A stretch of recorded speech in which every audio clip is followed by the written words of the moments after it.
Fuck yes. I just cannot get enough of this beautiful weather. Man, it's way too bright in the sun, so I'm just gonna stand here in the shadow for a second. So there are two kinds of people that click this video. The first type, it's the one that want the confirmation bias, right? So you just want me to say the shit that you already know so that you can feel good about yourself. This video is going to be painful for you, but you're welcome to continue watching because I'm actually gonna say some shit that you probably haven't heard before. The second kind of people, it's the type that actually want to improve their arm size, that actually want them to grow. And this video is going to be the shit for you. Now, I'm really gonna share some things that I learned the hard way and that nobody actually told me. And a lot of people told me the actual fucking opposite, which kind of pisses me off now afterwards. So I'm actually gonna share a couple of secrets and a couple of tips that I really wish that somebody else had taught me so that I would have been able to grow my arms way faster. Now, why am I a person you should listen to? Why should you listen to me? Well, because I'm one of the few fucking people that actually managed to grow their arms with a disadvantage genetically. So my arms were always my weakest body part. I was struggling a lot to get them to grow. Everything else grew but my arms. And I figured it out with time. Now that's not common, that's really, really uncommon. It's really uncommon that people that have lagging body parts actually make them grow and catch up with the rest of the body. And today I'm gonna show you exactly how I did it. I'm had the product, but no red, I like more. You like this one more? Yes. Yeah. Because it has Vietnamese. Yeah, I like the Vietnamese. Thank you. You traveling how long in here? I'm 1 week here. 1 week? Yeah. With girlfriend, with family? Alone. Why? Yeah. I see you very handsome. Oh, thank you. That's nice of you. Take care. Now let's find a place to sit down and get wired on some sugar coffee so I can explain to you like the basic fundamentals where people go wrong regarding arm training. So it's really rare that you see someone who has a deficient body part in their physique, that they actually manage to bring that up and make it proportional to the rest of the body. Here's the thing, every single one that I've ever heard or seen be able to bring up a lagging body part in their physique, they all say the same thing. Every single one of them say the same thing. Oh, nice. Thank you. Thank you. This is the salted coffee. So they all say the same thing. It's the training. They managed to bring up the body part when they learned how to train that body part correctly, which is something that should be obvious, right? You need to train the body part correctly. However, if you're a beginner and you look at how to train your chest, for instance, you look up exercises. It's not foolproof that that exercise is going to target the muscle that you want it to. So if you do a bench press, you can move the weight with your chest, your shoulders, and your triceps, right? It's not a foolproof way to hit your chest because it's possible for you to move the weight with the different kinds of muscles. So first off, you need to make sure that you're actually training your arms. Now, a lot of bodybuilders say, why would your arms be any different than your chest or your back? No, you do the same thing. You do the heavy weights, you do the progressive overload and blah, blah, blah, blah, blah. Well, technically, your body builds muscle the same way all over your body, right? It's the same muscle protein synthesis thing that's going on, right? However, the approach you should have in training is not the same when it comes to arms compared to back or legs. So I actually did this observation when I was younger. Why is it that all the hard training bodybuilders that go really super serious tend to have great legs and great back, but they rarely have good arms? But the gym bro that just goes into a gym and fucks around and doesn't really train that hard, they usually have really good arms, but they're flat across the chest and they have no back, and of course the typical gym bro has no legs, right? Now I figured this out with time, but let's put it this way. If you have a certain amount of recovery that you can distribute across your body, your leg training is going to require a lot more recovery per set that you do. So if you do one set of squats, it's going to take a lot of recovery for you to get back from that. If you do a set of arms, it shouldn't really take that much recovery. Here's the thing that bodybuilders do. They pride themselves in training really, really hard, okay? So if you go in and train really fucking hard, that's the pride, the bodybuilder's pride, right? However, in order to train the bicep, for instance, you can train your biceps to failure and you're not training hard because it's a small muscle, right? So you shouldn't need to turn red like a tomato in your head and go like crazy. And after an arm workout, you shouldn't be ready to pass out. Why? Because you're training small muscles. So the thing is that you can train your bicep really, really, really hard without you training really, really hard. Because it does not require your full body strength to train your bicep. Now, when you realize that, you don't need to train hard. Your bicep needs to work hard, but your bicep is a really, really small part of you. When you realize that, that changes everything. One set of squats should take as much recovery as maybe 5 or 7 sets of bicep. 5 or 7 sets of biceps should be about the same amount of recovery as 1 set of squats. Let's try this thing. Man, the coffee is good here. If you have the opportunity to train your arm at a really low cost in terms of recovery and fatigue, you can train your arms a lot without it actually taxing your recovery, right? Then it makes no sense whatsoever to train your arms with the same amount of volume as legs or same amount of volume as back. Because if you do it the same amount of volume as back or legs, you're basically prioritizing your legs 5 times higher than your arms, because each set requires 5 times more recovery. So the first thing that you need to do, or that I have done that actually improved my arms a lot, is that I realized that I can train my arms a lot more than any other big body parts of my body. Okay? So I can train my arms 5 times the volume as my legs for the same amount of recovery. And if I do 5 times the volume for my arms as compared to my legs, I'm prioritizing them equally high, because it's an equal amount of my budget, my recovery budget that I'm putting into my arms. So you can train your arms a lot more than your legs or your back for the same amount of recovery. That's the point number 1, okay? If you start doing this, you're gonna realize also that a smaller body part recovers much faster than a bigger body part. So when you do legs, you're gonna be fucked up for a week, right? We all know that. However, when you do your arms, you're not gonna be sore for that long. In case, I mean, if you never trained your arms and you go train your arms for the first time, yeah, you're gonna be sore, right? But if you have it in your routine, you're not gonna be sore in your arms for that long. Now, that means that you should increase the frequency. You should train your arms more often than other body parts. Let's say that you train arms after you train chest. You train chest, then you train arms. And then the next day you train shoulders, then you train arms. And then the next day you train legs. And the day after that you train back, and then you train arms. So you put arms at the end of most of your sessions, right? Because you can actually recover from that, and it's not gonna do you any bad, and your arms can handle the frequency because they will recover much faster because they are smaller body parts, right? So your arms will recover even if you hit it more frequent. Okay, so let's say that you get 6 quality sets of biceps and then 6 quality sets of triceps, each workout in. If you do that, let's say you do it 5 times a week. Now, a lot of people are gonna say that's too much. In terms of recovery, it's not too much. It's the same amount as training legs once a week, right? In terms of recovery. However, you're gonna run into some problems. And the main problem you're gonna run into is your elbows. So your elbows are gonna start hurting. Now, a lot of people have tried to boil this down real smart and scientifically, and here's the fun part. I don't think any one of them actually figured it out. The arm, it's a single joint, right, like this. It only goes one way. So if you pull directly in this direction, everything should be good. Now, if the force is not directly in the same direction or not in the same plane as your joint, let's say the force is pulling slightly to the side, right? And you do this, it's gonna put tension on your joint, right? So if you push it like this and then you do like this, like technically the joint, let's use it this. Let's say the joint is moving like this. You're putting force like this. You're moving it like that.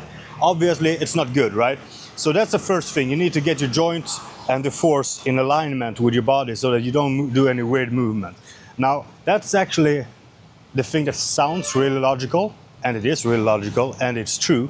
However, it's not a big thing, because I can actually do some tricep extensions with the force not aligned in the same plane, and I won't get any pain in my elbow. Me personally, I value the real life experience higher than anything you have on paper. If reality says one thing and your nerdy brain says another thing, reality is right, okay? So you can't, if your logic doesn't align with reality, reality is right. I'm so sorry. I'm so sorry, guys.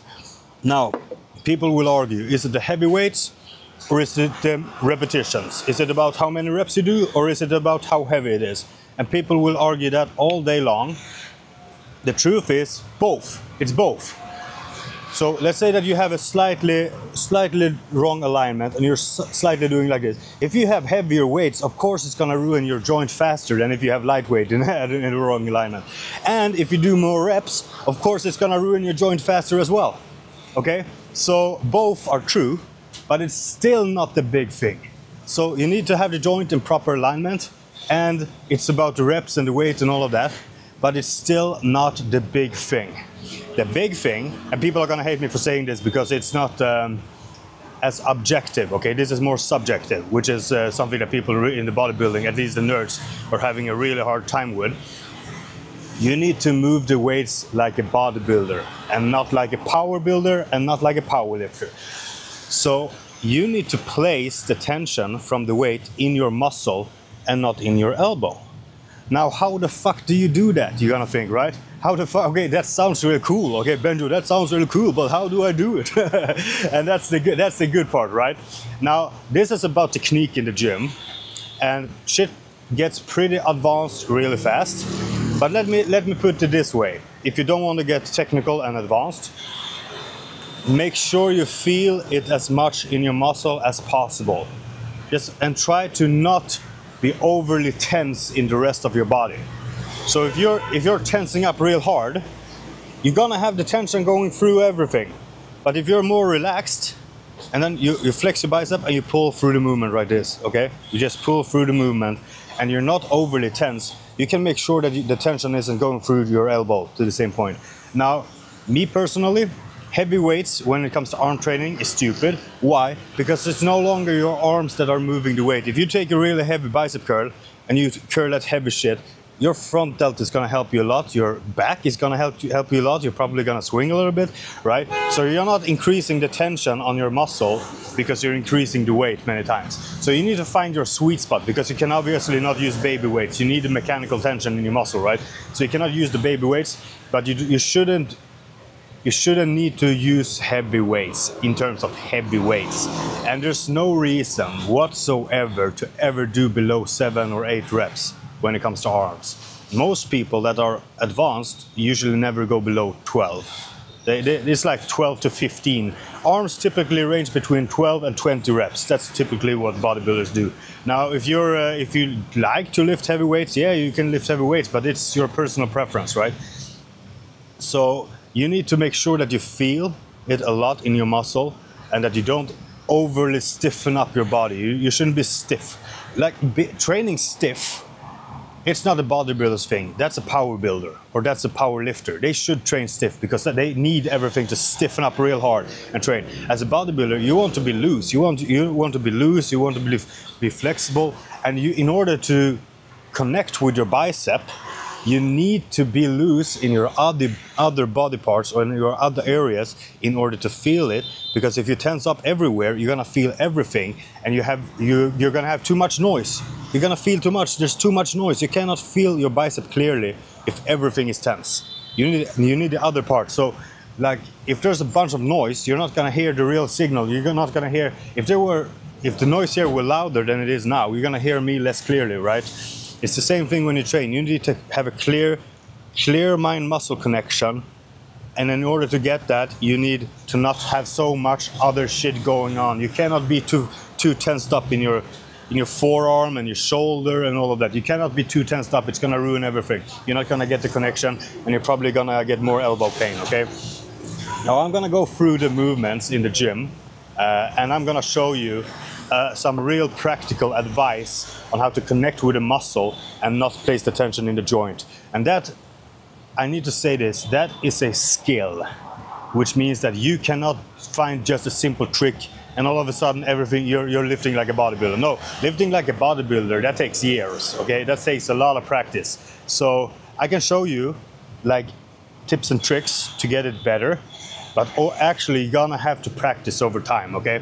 But I'm gonna show you some real tips and tricks. And also remember, the more relaxed you can be in the rest of your body, the more you're gonna feel the muscle you want to target, and the more effective. And also you're gonna have, if you can take your bicep to failure and it costs you less of your recovery, that means you can do more volume, okay?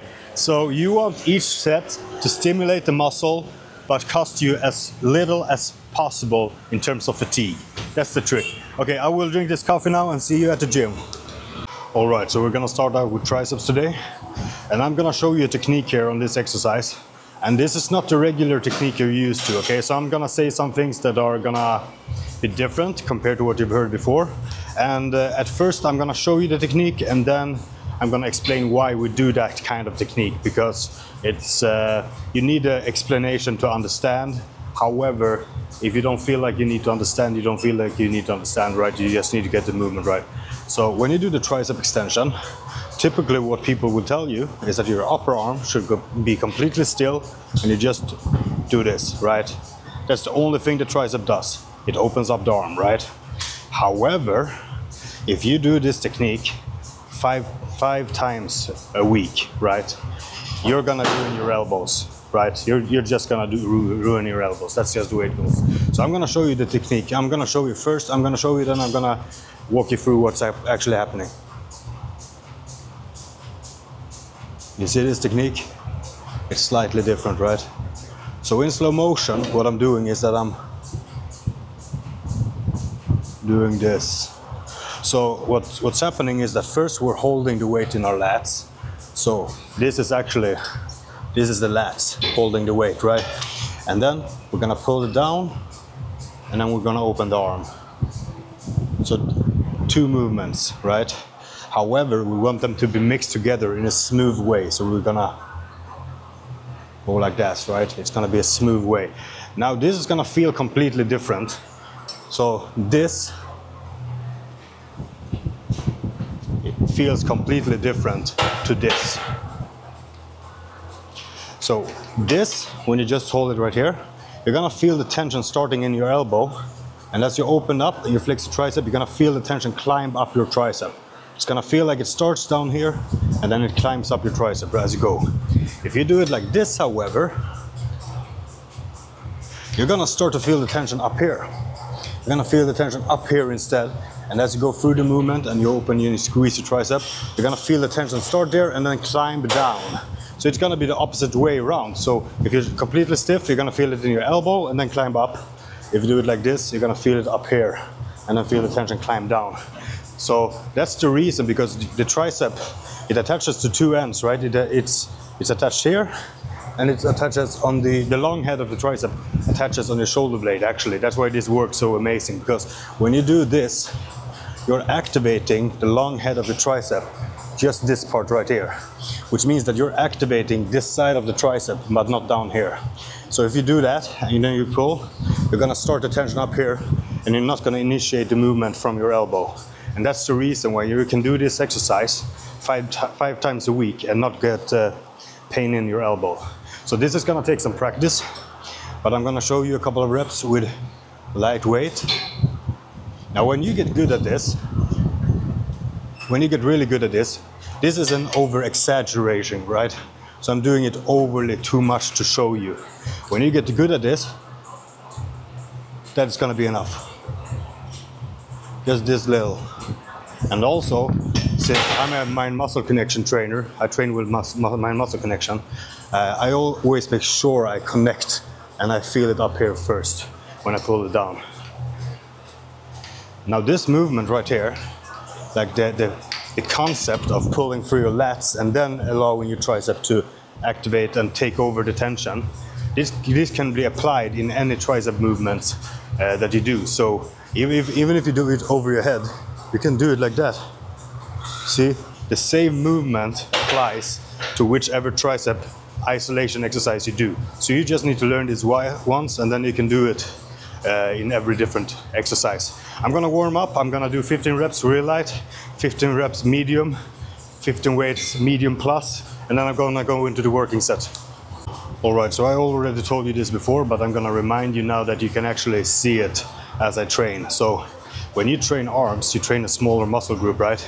You shouldn't need to stiffen up your whole body. Your whole body shouldn't be overly exhausted after a set. You should just be able to hit the muscle that you want to hit and not tense up everything else. So my goal now is to take my triceps to failure with this set, but still be as relaxed as possible in the rest of my body.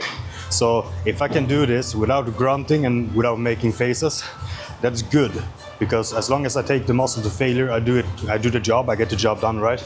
But I don't want it to require more recovery than necessary, because if it requires less recovery, I'm gonna be able to do more volume across the week. So let's see if we can do this.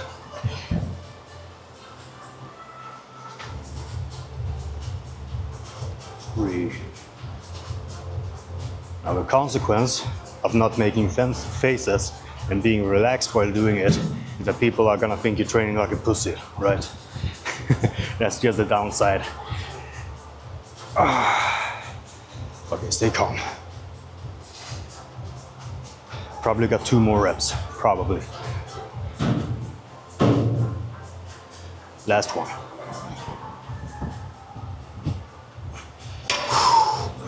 Okay, you saw that? I took my tricep. Let's say either it was 0 reps in reserve, or maybe I would have had 1 more. However, a lot of people would say, oh, you would have had 3 more. Yeah, if my whole body would have tensed up and I would have moved the weight in a really stiff manner, maybe I could have gotten more reps. However, it's not because of the triceps, it's because of everything else, right? Tensing up and helping. So that's the thing you need. You need to keep the good stimulation to fatigue ratio, basically. Don't burn yourself out when it doesn't stimulate the muscle any further. I'm gonna do 2 more sets of these, then it's time for biceps.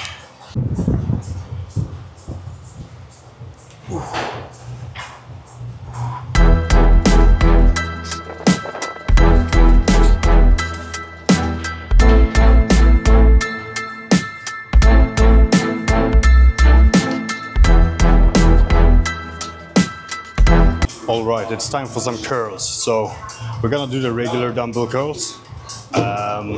Sometimes if you want to, or not sometimes, like if you want to isolate your bicep more so and not involve your brachialis and your forearm as much, you should keep your palm outward. So you never twist, right? You just keep it open all the time throughout the movement, like this. You just keep it open, okay?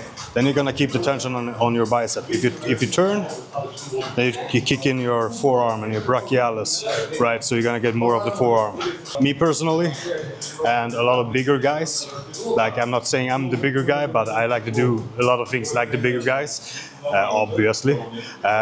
We prefer to not do the bicep isolation version with your palm straight all the way through as the first movement, because it's very, let's call it, it's very demanding on the bicep in the stretch movement, right? So the stretch part here, I don't like to go into a deep and hard stretch for the biceps when I'm cold. So the first movement I do is usually a twisting movement, because I don't want to have that unnecessary tension at the lengthened part of the bicep at the beginning of the workout. Later on, I want it. It's really good for stimulating the bicep, right? Just not in the beginning. Okay, so now the way I'm gonna do this, when I grip the weights, I'm not gonna grip them too hard. Look, I'm not gonna do this, right? I'm not gonna do this. No, because when I grip it that hard, everything stiffens up. I become stiff, right? We don't want to be stiff because we want to be able to feel the bicep more so. If everything is stiff, you feel nothing, right? So you take the weight and you hold it more easily, more lightly, right? And you allow yourself to feel the tension of the weight go through your body. The weights are gonna feel heavier like this. So it's gonna feel heavier because you're not holding them too hard, okay? Now, when I curl, I twist through the movement. Let's see if I can get it like that. See, I twist. The reason I twist now, it's just that variation I'm doing now as the first exercise. Later on, I'm gonna do the palms up throughout the movement in order to isolate the bicep more so. Now, There are two ways to do the curl, and then there's anything between that.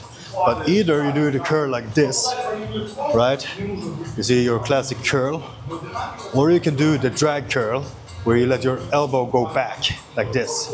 And then you can do anything in between, all the versions in between. If you typically have pain in your shoulder or your elbow, you want to do more of a drag curl version, right? Now you don't need to over-exaggerate it like this, but more so. And especially the first part of the movement, just allow your elbow to travel back a little bit before you curl. Okay, it's gonna alleviate a lot of the tension on the elbow. Yeah, I'm gonna do some heavier weights. Just slightly heavier. First working set, 15 kgs each dumbbell. So a lot of people are gonna think that's light.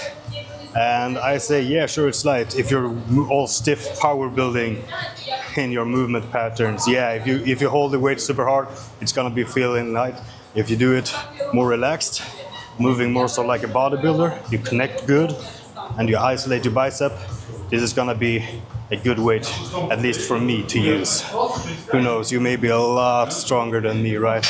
And for some reason, your biceps are just not the same looking. I find that funny when people can't connect the dots when they move a lot of weight and get too small, right? Maybe they're just not moving the weight with the right muscle they want to connect to.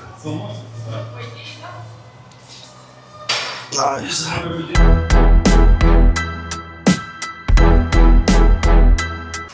Look at this lighting in here. Make me look all freaking good, right? Crazy, crazy good lighting in here. Crazy. Nice. Let's get to work. So now I did one set that I just showed you with the twisting. I feel all warm and good. My bicep is slightly pumped, and I will isolate the bicep more so now. So I'm gonna keep the hand straight forward like this, and I'm gonna curl like this throughout the movement. More isolating on the bicep, right? Let's get it. I'm gonna do both arms at the same time.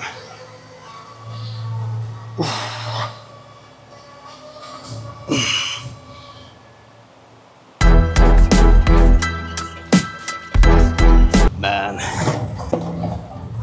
that felt good. That felt real good. I feel like I'm getting a decent pump now. I'm gonna do one more set, and for this set, I'm gonna involve this part right here, more so the brachialis, right? So what I'm gonna do is that I'm actually gonna have a overhand grip, and I'm gonna do, let's see if I can get it right. I'm not gonna pull straight up like this. I'm gonna pull straight out. So I'm gonna do like this. Now this is when people typically get mad and say that the movement is out of alignment, right? I'm gonna get the problem with my elbow.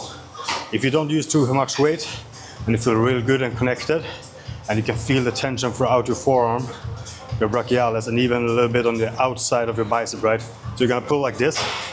You can even see that the tension is gonna go on the outside of the bicep, right? So you shouldn't have any problems.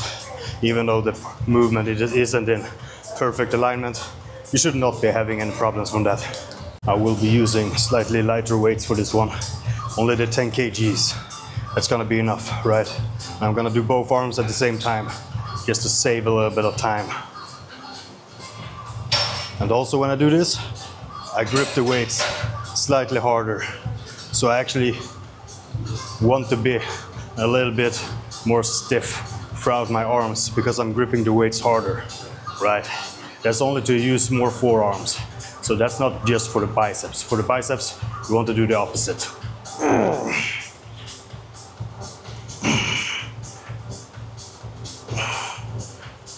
Yeah, that's it. That's it. Oh man. Really feeling that. Okay, so next movement will be a tricep movement, and we're gonna do the skull crushers. Now, this is a real hard movement to teach properly, because now you're gonna hear people say all kinds of shit. You're gonna hear people say you need to do it over your head and not to your forehead, right? And then some people will say, no, you have to do it to your forehead. And then, you know, everybody will say different things. The reason why I cannot teach you the correct movement here is because we're all built different, right? So just to make it overly clear, imagine that if my neck was this much longer and my head went up all the way here, but my arms and my collarbone were the same, right? Now that would obviously change where the bar is coming down, if it's coming down to my forehead, my nose, my chin, or above my head, right? So if someone has, let's say someone has shorter forearms and longer collarbones, that's gonna be a different movement, right? So this movement is going to be different from person to person, and whether you lower the bar to your forehead or behind your head, you're just gonna have to figure out for yourself what feels best, right? And that's a big lesson in bodybuilding, that how it feels is basically really, really important, and you need to learn that mind-muscle connection, right? So that's the trick, and that's what I'm also trying to tell you with this video, is that you need to find a way that you feel the muscle you want to target really good. You take that muscle to failure, and you do that without fatiguing your whole body, right? You want to isolate the movement, right? So for me personally, going straight to the forehead has been perfect. Going behind, I'm gonna get elbow pain, right? And that's just the way it is for me. Now, there is one thing, however. I showed you before the movement with the tricep, that you're gonna pull from the lats and then open up like this, right? Gonna pull from your lat and open, right? The same thing applies here. So when you lower the weight to your forehead, you're gonna allow the arm to come up, and then when you fire, you're gonna pull it like this. See this movement? You want to maintain that even in this movement, right? So that's a meta skill, let's call it that. It's a meta skill. It's gonna help you in many different exercises. It's gonna help you a lot. Okay, I use pretty light weight in this movement. And as you can see, I'm applying the same concept. So I lower the weight, allow my elbows to go up, and I pull through. Now this weight is slightly too light, but I'm gonna work with this weight and do many reps until it becomes heavy.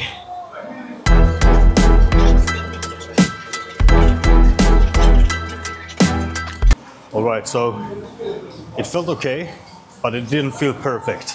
I actually did feel a little bit of tension in my elbows. Now, sometimes it's just a day-to-day thing, right? So today, it didn't feel perfect. Some days it feels perfect, some days it feels worse. Big lesson here. If it doesn't feel 100% right, you feel some tension, don't do it anymore. Skip the movement for that day, or figure out why it didn't feel good. If you can figure out why it didn't feel good and fix it, you do that, of course, right? But if you don't know, you just don't know why it didn't feel good, skip that movement, do something else instead, right? Because the whole thing is that if you're gonna train arms 5 days a week, right? You cannot do anything that's gonna make you feel pain in your elbow. There's a zero tolerance to that shit, right? So I'm gonna go do something else. Man, I can barely fit in this thing. I don't know how to sit, it feels weird. Now, okay, so this is a dip movement. It's a dip machine.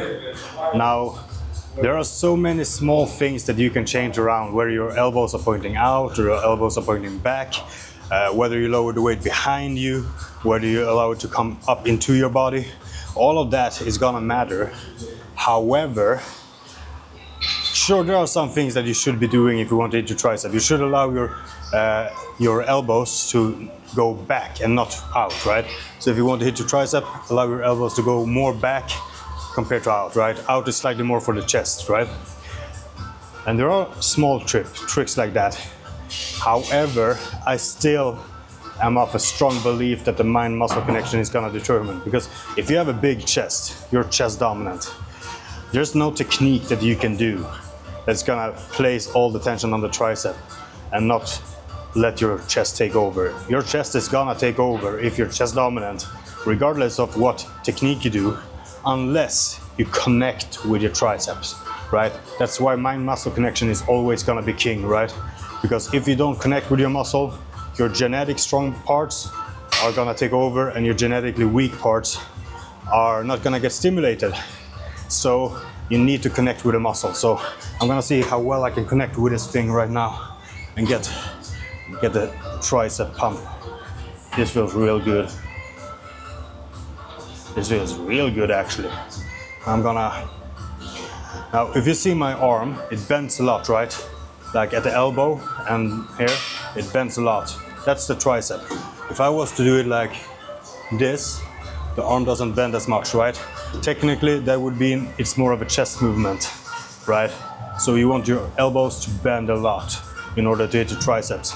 Now still mind-muscle connection is king, and you need to connect with the muscle.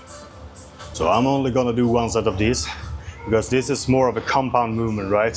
So it's nice to do some compound movements even for your arms. However, the compound movements are more taxing for your recovery compared to the isolation movements. That's why I prefer to do slightly less of the compounds and slightly more of the isolation, because I can get more volume in and stimulate the muscles more with the isolation movement, right?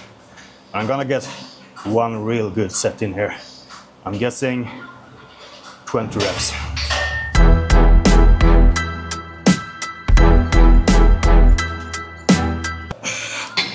Man, that was a typical example where I could have pushed maybe 5 more reps, but my tricep were done, right? So my triceps were done, but I could have done more reps, right? So that's when someone, if you have a training partner, they would yell like, come on, you got more, you got more, you got more. The truth is that doing more at that point is fucking stupid. You're not gonna get any more tricep gains because the triceps were done. You could have got more reps, but that would have been junk volume for your other muscles that are going to move the weight at that point. And also you're gonna burn out your central nervous system. So you're gonna create a lot of fatigue for no extra stimulating benefit to your tricep. Man, this lighting here is freaking insane. Look at this. Look at this. Yeah, I'm gonna show you the next movement. All right, so this movement is by far, according to everybody, the best bicep movement, right? So we're gonna do the straight barbell curl. Now, as you can see, my arm doesn't really straighten out all the way. Like this is as far as I can get. I'm pulling my arm out. Now, relaxed, it's like this. I'm trying to pull it out, it goes like this. So I always get comment I should do more range of motion, right? Things change when you get bigger muscles because, you know, the muscles just pull, right? They just pull. So I'm gonna use this movement as a stretching movement. So for me, just allowing it to stretch out my arms all the way, it is gonna be a stretch for my bicep. Now, a lot of people wouldn't consider this a bicep stretch movement. They would want to be sitting down on a bench and using a dumbbell here, right? You can do that too. You should do that actually. You should do that. I don't need to do that. I'm gonna use the barbell because this is going to be stretching out my bicep for sure. Now, according to science, right? The stretch is the most important part for hypertrophy, building muscle. Now, in reality, yeah. The stretch is really, really good for building muscle. However, it takes a lot more recovery to recover from the stretch, right? So it is a tool that you want to use. You do not want to miss out on the stretch gains, right? However, going into the gym and doing like half of your work with a focus on the stretch, that's gonna burn you out, right? So what you want to do is that you want to get a nice juicy pump in your muscles. And then at the end, you do the stretch, right? So you're gonna pull out the pumped muscle. You're gonna pull it out and stretch it out. And yeah, that's gonna be real good, real beneficial. So for me, this is both a compound movement, like I'm doing slightly heavier weights, and I'm also gonna use it to stretch out my bicep.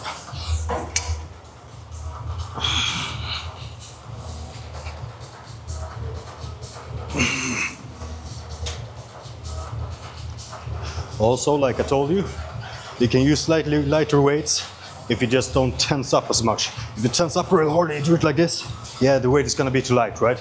But then it's no longer a good isolation for the bicep. You're gonna use your back and you're gonna use your shoulders, right? You want to hit the bicep, nothing else. Just some other muscles are obviously going to be slightly involved, but just for stabilizing, not more than that.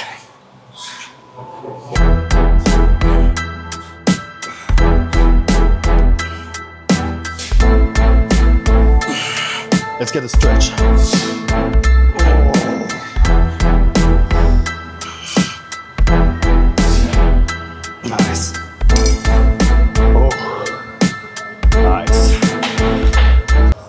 So this is the final set I will do for my biceps.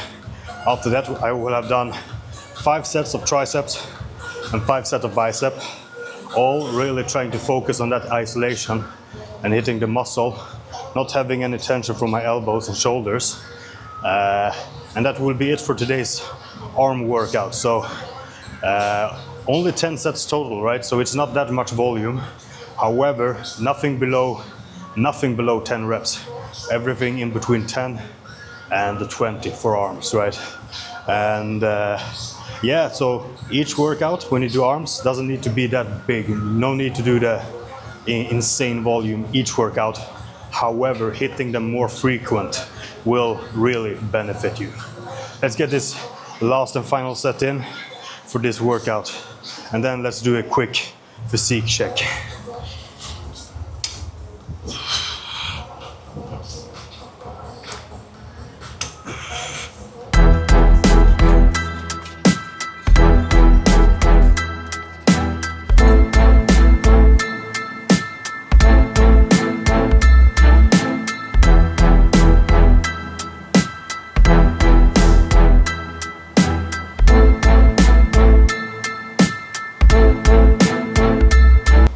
That's it for the video today. I hope you enjoyed it. I hope you have something new to try when you go into the gym. You can try the different techniques and you can try the different mindsets. So instead of going into the gym and think you're gonna annihilate yourself during arm day, try the slightly smarter approach, increase the volume and frequency and hit the muscle real smart and strategic instead of burning yourself out on a lot of stuff that's not gonna make you grow any better.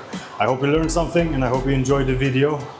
And I'll see you in the next one after you like and subscribe, of course. I appreciate it very much.